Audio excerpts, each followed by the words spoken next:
हमारे जमाने में साइकिल 3 चरणों में सीखी जाती थी। पहला चरण केची, दूसरा चरण डंडा और तीसरा चरण था गद्दी। तब साइकिल चलाना इतना आसान नहीं था, क्योंकि तब घर में साइकिल बस एक होती थी जिसे पापा ही चलाया करते थे। तब साइकिल की ऊंचाई 24 इंच हुआ करती थी, जो खड़े होने पर हमारे कंधे के बराबर आती थी। ऐसी साइकिल से गद्दी चलाना मुनासिब नहीं होता था। केची वो कला होती थी जहां हम साइकिल के फ्रेम में बने त्रिकोण के बीच घुसकर दोनों पैरों को दोनों पेंडल पर रखकर चलाते थे। और जब हम ऐसे चलाते थे तो अपना सीना तान कर टेढ़ा होकर हैंडल के पीछे से चेहरा बाहर निकाल लेते थे और टिन टिन करके घंटी इसलिए बजाते थे ताकि लोग बाग देख सके कि लड़का साइकिल दौड़ा रहा है। आज की पीढ़ी इस एडवेंचर से महरूम है। उन्हें नहीं पता कि 8-10 साल की उम्र में 24 इंच की साइकिल चलाना जहाज उड़ाने जैसा होता था। हमने ना जाने कितनी दफा अपने घुटने और मुंह तोड़वाए थे।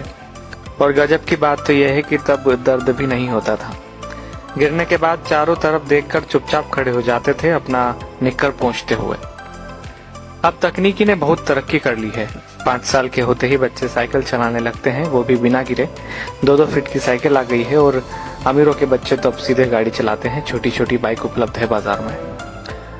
मगर आज के बच्चे कभी नहीं समझ पाएंगे कि उस छोटी सी उम्र में बड़ी साइकिल पर संतुलन बनाना जीवन की पहली सीख होती थी, जिम्मेदारियों की पहली कड़ी होती थी, जहां आपको यह जिम्मेदारी दे दी जाती थी कि अब आप गेहूं पिसाने लायक हो गए हैं। इधर से चक्की तक साइकिल डुगराते हुए जाइए और उधर से केची चलाते हुए घर वापस आइए। और यकीन मानिए, इस जिम्मेदारी को निभाने में खुशियां भी बड़ी गजब की होती थी। और यह भी सच है कि हमारे बाद केची प्रथा विलुप्त हो गई है। हम लोग ही दुनिया की आखिरी पीढ़ी है जिसने साइकिल चलाना 3 चरणों में सीखा था। हम वो आखिरी पीढ़ी है जिन्होंने कई बार मिट्टी के घरों में बैठकर परियों और राजाओं की कहानी सुनी, जमीन पर बैठकर खाना खाया, प्लेट में चाय पी है। हम वो आखिरी लोग हैं जिन्होंने बचपन में मोहल्ले में मैदानों में अपने दोस्तों के साथ परंपरागत खेल, गिल्ली डंडा, लुका छुपी, खो खो, कबड्डी, कंचे जैसे खेल खेले हैं। हम वो आखिरी पीढ़ी के लोग हैं जिन्होंने कम या बल्ब की पीली रोशनी में होमवर्क किया है और नोवेल पढ़े हैं। हम उसी पीढ़ी के लोग हैं जिन्होंने अपनों के लिए अपने जज्बात खतों में आदान प्रदान किए हैं। हम वो आखिरी पीढ़ी के लोग हैं जिन्होंने कूलर, एसी व हीटर के बिना ही बचपन गुजारा है।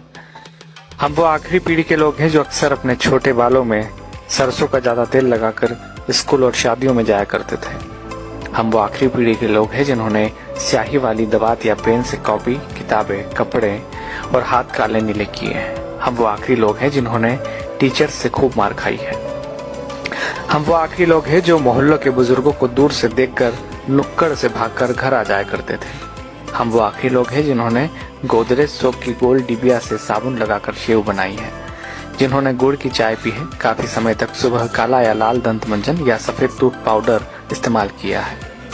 हम निश्चित ही वो आखिरी लोग हैं जिन्होंने चांदनी रातों में रेडियो पर बीबीसी की खबरें, विविध भारती, ऑल इंडिया रेडियो और बिनाका गीत माला जैसे प्रोग्राम सुने हैं।